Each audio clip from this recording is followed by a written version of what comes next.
Welcome back. Let's turn to oil and gas now. Nigeria State Oil Company, that's NNPC Limited, last week officially started drilling for oil and gas at a field in the northern part of the country that has reserves of 1 billion barrels as the country seeks to produce crude outside the Niger Delta region for the first time. According to NNPC Limited, the phase 1 of the Kolmani project would have an oil refinery, gas processing unit, 300 megawatt power plant, and a fertilizer plant producing 2,500 tons a day. NNPC Limited first announced in 2019 the discovery of crude oil, gas, and condensate in commercial quantity in the Kolmani area between Bauchi and Gombe states in northeastern Nigeria, a region that is, of course, facing, insurgency and, of course, terrorism. In the flag-off ceremony last week, President Buhari urged NNPC and its partners to work with local communities and draw lessons from the restive Niger Delta region, where militants have in the past blown up pipelines, accusing oil companies of neglecting locals. Although no major oil firm is involved in the project, local firms Sterling Global Oil and New Nigeria Development Commission, a conglomerate owned by 19 northern states, will be in charge of the project. Now, what does this mean for Nigeria's oil and gas industry? Oil and gas expert engineer Alex Nei joins us on the program from Warri. Thank you very much, sir, for joining us on the program. How significant is this development, drilling for oil and gas in the north of the country? Something most of us never knew was going to happen. Well, thank you for giving me the opportunity to discuss this issue. They are also seeking for foreign investors. There are some basic ingredients you need to start making this type of pronouncement. I've seen a sample of the oil via WhatsApp. It looks good, but we don't know what the API gravity is. But at the same time, it looks good. I've also been told they've drilled 2 wells, which means they finished exploration. What they want to drill now is development wells. To come up with a figure of 1 billion barrels, 2 exploratory wells or 2 development wells, whatever the case might be, will be too small to use to determine and say we have 1 billion barrels. Again, it depends on the relative location of the 2 wells. If they have the structure right, and the 2 wells are positioned in such a distance they can use to confirm it's 1 billion barrels reserve they have, that would make sense. So until we start seeing some of these details, one cannot say. But if you cannot use 2 wells, that's why I say it depends on the position where the 2 wells are located for you to say you have 1 billion barrels. But I would say it's a welcome development. At least it will ease the pressure. But for any investor, international investor who want to come to the area and invest, first and foremost, they will have to go through all these processes and be sure. Nobody wants to invest in a situation where there's insecurity and the numbers are not right. So the Nigerian government should be ready to disclose to the foreign investors details to convince them that they really have 1 billion barrels. So that is the starting point. But from what we're saying, the crude looks good. I don't know what the API gravity is in terms of refinery. Can you help us to understand this technical? When you say API gravity, what exactly do you mean? At least break that down for lay people to understand. Okay, like the Kaduna refineries, for example, people say it's heavy crude they need, in which case crude with higher viscosity, which means they are not properly cooked. For Bonny Light, Escravos crude and all those are high API gravity crude, which goes anywhere. But if you have a refinery design for heavy crude, like Kaduna refinery, for example, Escravos still supply Kaduna refinery. So there are portions of the refinery that handle heavy crude, which we were getting from Venezuela through Escravos while I was there. So the Kaduna refinery also handle both the heavy crude and the Escravos crude. So that's all right. But the API gravity, which is the the value of that crude will determine what type of refinery you build.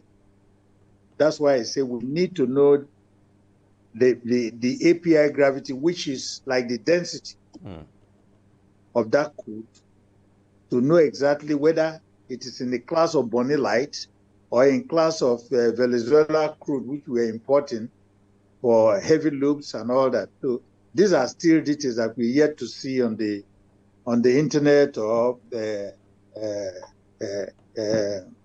WhatsApp. But these are some critical things the foreign investors will need. First, they want to get, how does the structure look like? Where are the two wells drilled? Based on that two wells, based on their position and where the structure is, somebody can agree, well, you have 1 billion. Until those things are well cleared out, no international investor will want to come in. So those are things we have to really work on as a country. Now talking about international investments, talking about international investors, we are at a time when the world is, if you like, moving away from fossil fuel, and that's the talk out there.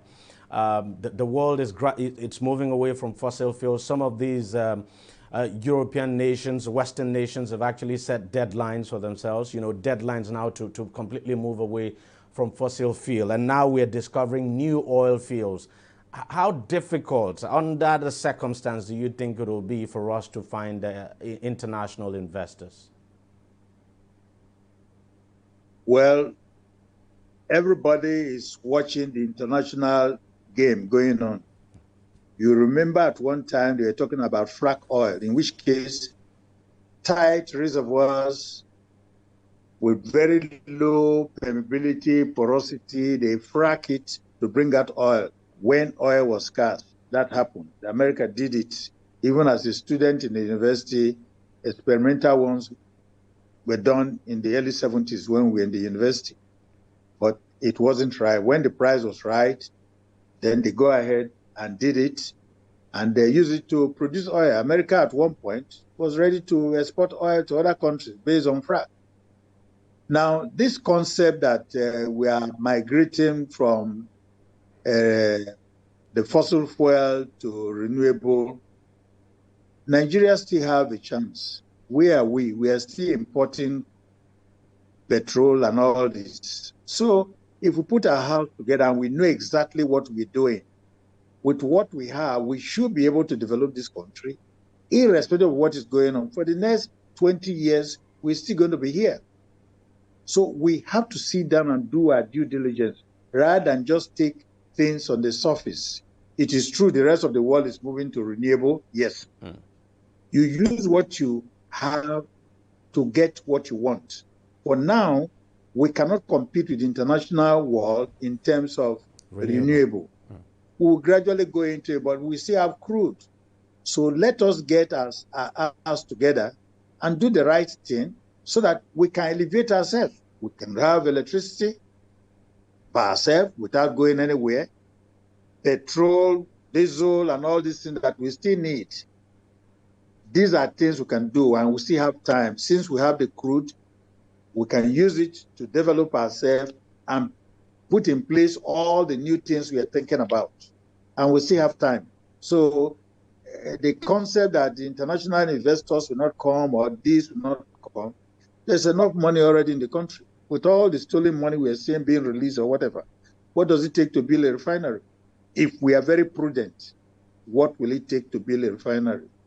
If I see the figures that I'm seeing around of recovered money and whatever, if we are really serious, those money should be invested in such a way that the turnover on this money, stolen money that we are recovering, could turn this country around, irrespective of foreign investors. But I tell you, if the foreign investors are really sure you have 1 billion and the price is right, they will still go for it. Now, in most they will places, still go for it. So now, in most places where oil has been discovered, including Nigeria, of course, is that you know it's both a blessing and a curse, especially in terms of environmental degradation and you know some of the problems that come with this prospecting for oil or drilling for oil and all of that. With what we have seen in the Niger Delta, talk about the environmental pollution, degradation, and the kind of terrible things that have been done to the environment there. What lessons do you think we need to learn so that this is not replicated in this area now that oil has been discovered? I mean, oil drilling has started. Let me tell you, I worked in the US and several other places, even in Nigeria here. We have the capability of producing the oil without causing all the pollutions we're seeing. It's a conscious decision. When you have a DPRO that comes around, there's oil spill. Once the price is right, how many barrels? They say it's 20 gallons. In reality, it could run into thousands of barrels. So the insincerity in the Nigerian system makes all these things to happen. You can drill and produce the oil with minimum pollution. Let us be sincere. We are trained for this business. You can drill and produce with minimum pollution. And now that we found oil there, if this government want to be honest, they should get people who are knowledgeable to guide them. There are several people around who have knowledge that are hanging. If Nigeria wants to do things right, we have people to do it. So this idea of, say, pollution, what is going on in the Niger Delta and all that, these are man-made things. When oil leaks out of a pipe, based on intelligence and based on pressure and all that, somebody will know. If it is only one barrel that is lost to cause pollution, somebody will know. But the insincerity, that's why you see all the pollution around. You have a flow station that the pipe bursts near it. It may be for several hours. We know what that flow station is producing per day. So if you have a ruptured pipe within X period of hours, somebody can quickly go back and calculate and come up with an approximate value. Because once that happens, depending on where it's happening, the rate at which we gush out, we can estimate. So once you know, you tackle it. These are not things that we are not capable of doing. It's just the insincerity. That's why we have all this pollution. Take Ogoni, for example, and take the Niger Delta, other Niger Delta area, for example. These are things that could be handled properly. We've gone far in this industry that we can drill and produce oil without polluting if we really want to be sincere with ourselves. But unfortunately, the industry is being captured by people who don't really understand the principle. Some of them understand the principle, but they connive and they are compromised. Standards, all these areas you are seeing polluted and all that, somebody is aware, they just ignore. So it's possible. The government is ready for it. We still have the capability to. We're still giving. They are long gone. We are not in the days of John D. Rockefeller and all those anymore. Long. Way back, 75, 80s and whatever. People drill in the US.